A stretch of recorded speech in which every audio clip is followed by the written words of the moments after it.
RSS की ideology को अक्सर मुसोलिनी और हिटलर से जोड़ा गया है। कुछ लोगों का यह भी मानना है कि आरएसएस जर्मन की नाजी आइडियोलॉजी पर काम करती है। जिस तरह से जर्मन में नाजी ने जियोस को दुश्मन की तरह पेश किया था, ठीक उसी तरह भारत में बीजेपी आरएसएस मुसलमानों को दुश्मन बनाकर पेश करती है।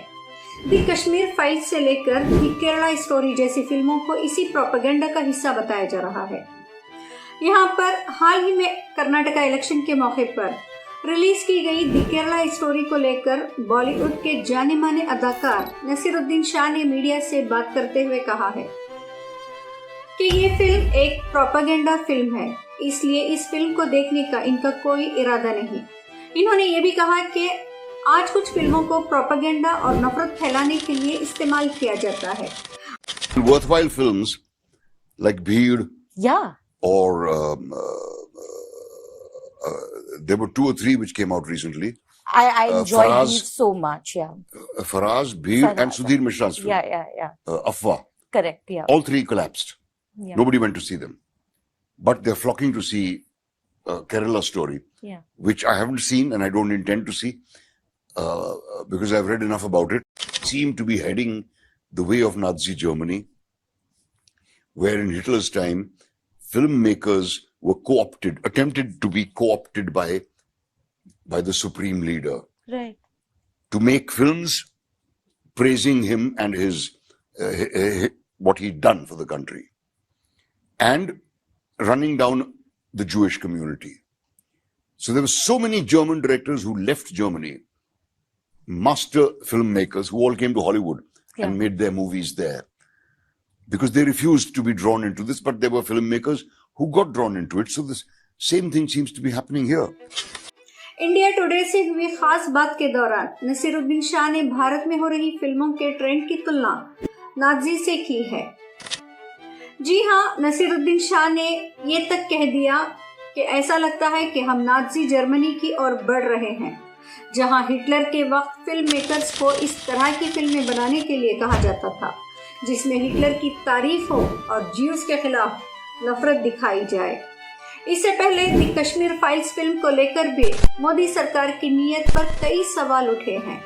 कईयों ने इस फिल्म की मुखालिफत की थी और पीपल्स डेमोक्रेटिक पार्टी ने ये इल्जाम लगाया था कि बीजेपी आरएसएस का नजरिया ज्यादातर नाजी प्लेबुक पर फॉलो करता है। फिलहाल इस प्रोपेगेंडा को हमें समझना होगा और इस पूरे प्रोपेगेंडा को समझने के लिए हमें 19th सेंचुरी में जाना होगा और हिटलर की आइडियोलॉजी को समझना होगा।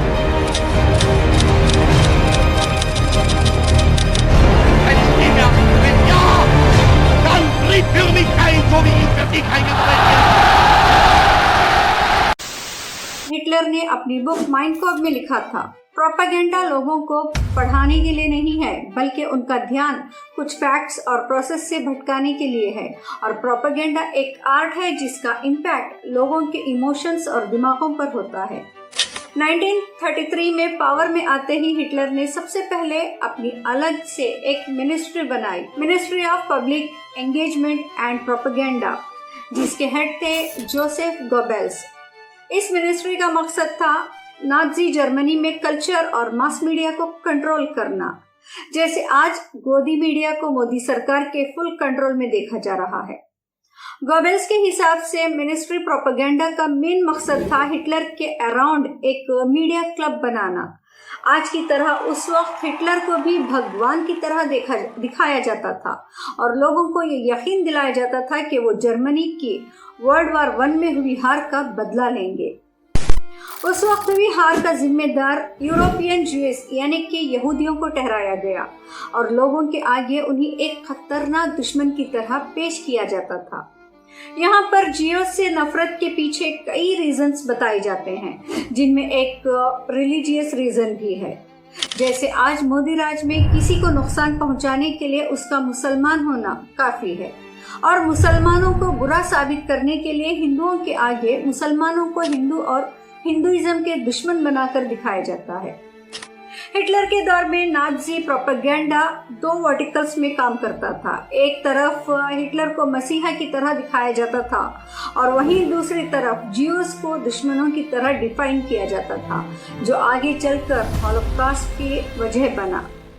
और इस भयानक जुल्म को अंजाम देने के लिए इनके 3 मेजर टूल्स थे, जिनमें सबसे पहला था रेडियो। 1934 तक 35 लाख से ज्यादा रेडियो सेल हो चुके थे।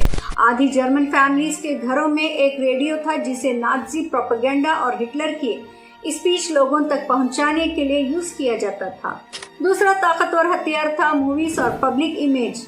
हिटलर को पब्लिक इमेज की इम्पोर्टेंस पता थी। वो अपने स्पीच से पहले अलग अलग पोजेस से प्रैक्टिस करता और इसको अलग अलग तरीके से लोगों तक पहुंचाया करता था। वहीं दूसरी जानिब एक खास कम्युनिटी को धोखेबाज, गद्दार, बुरा बनाकर दिखाया जाता ताकि लोगों के दिलो दिमाग में उस कम्युनिटी के खिलाफ नफरत पैदा हो।